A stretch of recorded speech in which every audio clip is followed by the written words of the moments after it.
സുലൈമാൻ നബി പെട്ടി അങ്ങ് തുറന്നു നോക്കുമ്പോൾ അതിലൊരു ധാന്യമണി എക്സ്ട്രാ ഉണ്ട്.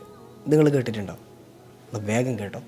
സുലൈമാൻ നബി ഒരു ഉറുമ്പിനോട് ചോദിച്ചു, ഉറുമ്പേ, ഒരു വർഷത്തിൽ നീ എത്ര ധാന്യമണി കഴിക്കുന്നു? ഉറുമ്പ് പറഞ്ഞു, ഞാനൊരു വർഷത്തിൽ 2 ധാന്യമണി കഴിക്കുന്നു. അപ്പോൾ ഇതൊന്ന് പരീക്ഷിക്കാൻ വേണ്ടിയിട്ട് സുലൈമാൻ നബി ഒരു ഉറുമ്പിനെ ഒരു പെട്ടിക്കകത്ത് ഇട്ട് വെച്ചു. അതിലേക്ക് 2 ധാന്യമണികൾ ഇട്ടു. ഒരു വർഷം പൂട്ടി വെച്ചിട്ട് ഒരു വർഷം കഴിഞ്ഞ് തുറന്നപ്പോൾ കണ്ട കാഴ്ചയാണത്. അതിലൊരു ധാന്യമണി ബാക്കിയുണ്ട്.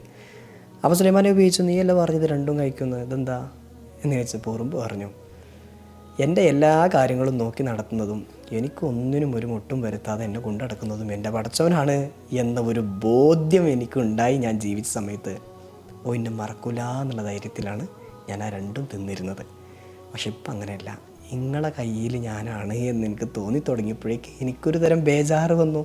അപ്പം ഞാൻ 2 കഴിച്ചിട്ടില്ല, ഒന്ന് എടുത്തു വെച്ചതാ. ചിലപ്പോൾ നിങ്ങൾ തന്നെ മറന്നു പോയാൽ എനിക്ക് അതിജീവിക്കണ്ടേ എന്ന്. ഇതാണ് നമ്മളൊക്കെ അവസ്ഥ. നമ്മളെ കാര്യങ്ങൾ നമ്മളാണ് നോക്കുന്നത്. നമ്മളിത് ചെയ്തിട്ടില്ലെങ്കിൽ ഇതെന്തോ സംഭവിക്കുമെന്ന് തോന്നുമ്പോഴാണ് ഞാനും നിങ്ങളൊക്കെ എവിടെയോ കിടന്നിങ്ങനെ നീറുന്നത്. എന്നാൽ നമുക്കൊക്കെ ഭയങ്കര തവക്കുലാണ് താനും.